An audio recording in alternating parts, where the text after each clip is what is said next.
Mama wakwaba midin ede adwoa searching mesrel na wa subscribe to my channel mia notification bell no so for more news. Ebusuafo Okatakye Afrifa ena okase na edensem ena Okatakye eka nsem okanyina ne se oma eye Dormaahene Nana Bedu the second oma no warning se onye steady. Na kamia kwa yese na say no social media no Dormaahene afa bonobo enda no kasa wa ha e channel kasa wa ha kasa na doso na no Okatakye Afrifa e kire say ni nyina no e yesa Fixthecountry for was sorry ya wo kasa wo social media e yo mo mfumso wa because omo eno omo ka kire Dormaahene say de oye ne ye ntinda no kasa na etia we enya de mfaso bia eba enti no onye steady no hwe ne kasa yie na de enti ena Okatakye Afrifa e de ensem we etudwa ene Okatakye nankasa e kire mu e wa bra Dormaahene e de ensem bi tudwa e bi ekọ e de etia otumfo osai tutu na busa fome kasa nche ni tie ensem no esi ekọ without any doubt say Ghana na kimbiania na eya me nwanwa say high court judge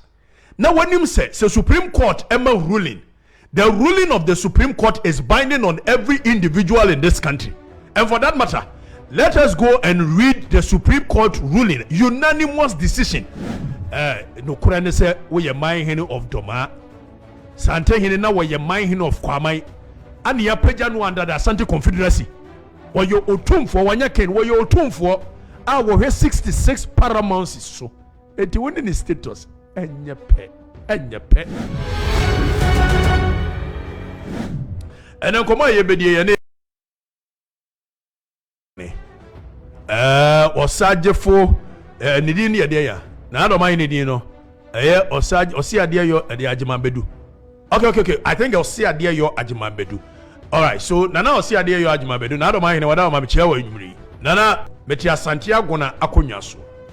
Ohene ene me ne ubedi nkomo na me ne wudi nkomo no me di buo ne ani die fata be ma wo ena makonwa kase asman na wote so. Nanso asem no edika se yemu bia nka yewura hwa na beka miwura ne sante hene mesom sante hene na mesom sante hene nkuto nanso bibi koso a entwa ye over the years enkoye na Dormaahene ye besere ne ani wadi nkomo se ade na ekoso na Ghana mpanimfo nyina ayedin ahwe enka tete anke bokuro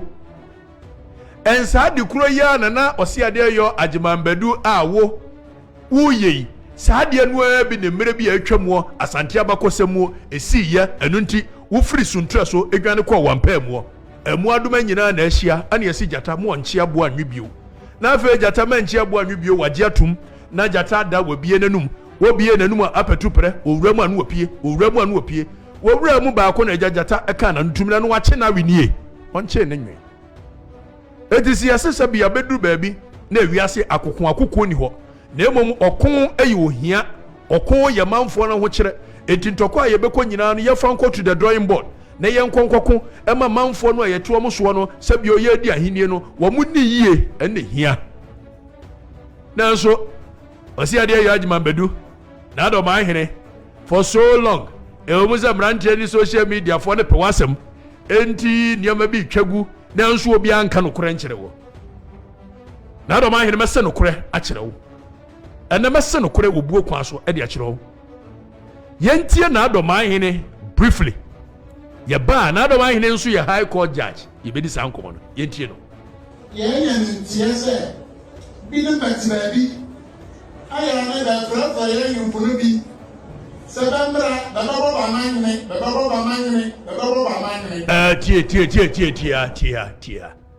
tia de kai na Dormaahene yewura Bedu na wo ya hini na wa nkasa ohwe se wo si sante hene se bebinum betna baabi bebinum bɛn eye sante hene asem na woka na se wo pese se bio ahemfo nso e wo Ghana ha emfa buo maudi a na ne wo ka wunua wo ye hene na wonya hene bia keke na wo ya sante hene dia na odi buo ebema no evise so wo kyena wo bi sore na wamfa buo ama wo eye wo se ade yo Bedu a ye mu bi ye be sore akasetia bebinum betna baabi be frefre wo na be ahemfo se be frɛ ho amo otumfo se tutu na wo ka na asem a siso na ye kwa ye behunu se otumfo se tutu asem ana wo ka o ebia menua otumfo se tutu etena ho frɛ na hemfo se efe na bebinom betena baabi benum be wo kina wo bia mfa sa abuo nu amawa na obepese ye mu bia ma meka bi ma wo na ade ya de be god ase enti otumfo se tutu asem na wo ka fa buo kakra emma no se de be ya wo kina so obi nso ka won so asem aso hene a wodi buo no be den ebe ma wo afi boni yenko abi babona man ngene ewa ye wa man ngene ye jitu ye bu ye nu nyina ye ba fia ye ni ba ni nyina e ba ye bu be ni pa ro be na wo